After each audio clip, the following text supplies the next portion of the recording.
Hey everybody, it's Chris Loud. This morning I found myself stuck in a loop of overthinking and was having a hard time escaping the constant stream of thoughts running through my head, both art related and non art related. So in this video I'll show you how I stopped overthinking in just a few minutes with a simple black and white abstract painting. So why black and white? It's simple. I instantly had fewer decisions to make and less to think about. With that said, there's also just so much you can do with black and white.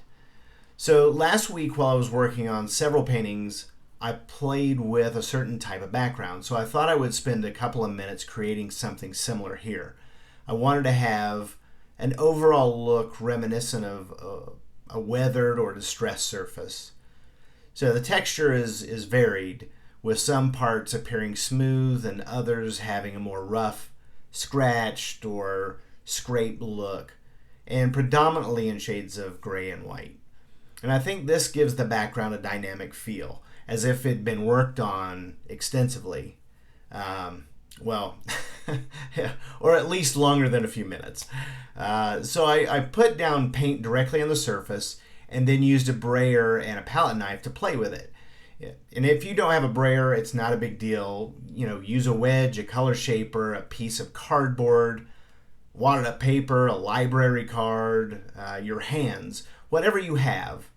Play with what you have and make it your own. But I think jumping right into the background is a great way to get some momentum and shift your thoughts to creating. And I didn't speed this up like I normally do, so you could see me painting in real time. But I did cut out about a minute when I walked away and looked for a certain brush that I wanted to use, which, kind of funny, I used it for a fraction of the time that I spent actually looking for it. But I did find it and get it in there. There's also one spot near the end where I didn't record one of the small shapes that I painted. I didn't realize that it stopped recording. So you'll see a little jump there. But I get asked a lot of questions about if I'm drying between layers. So I wanted to leave it in where I am actually using a hairdryer and drying these layers. Now where I live, it's pretty arid and it's pretty warm this time of year. So the paint dries naturally pretty quickly.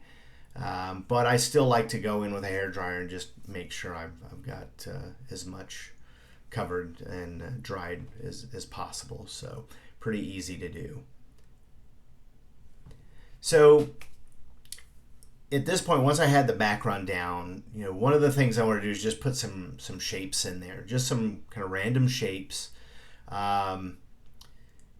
I like to do is put down some shapes and then react to them.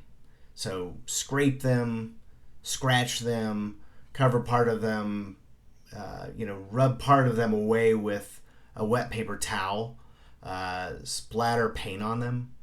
It just gives you more to react to.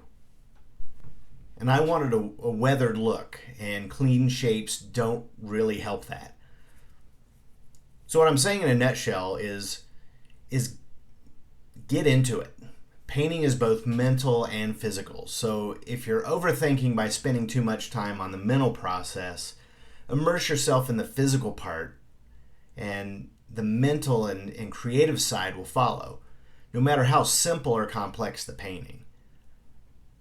So here's where I am kind of scraping away and pushing the paint around a little bit with a catalyst wedge and just trying to make more mess. And there's where I kind of hopped ahead and added a little shape. I started thinking, I want to try and get a focal point in here. So I added that little shape and then just a few small stripes. And I think that did it. That worked. So if you like this, feel free to give it a thumbs up. And if you want to see more videos like this, feel free to subscribe. Otherwise, I'll show you the final paintings here. Again, this was, I think, a total of 5 minutes, including me looking for my paintbrush. Here's some different orientations. So get out there and paint. Stop thinking. Thanks for watching, and keep on painting.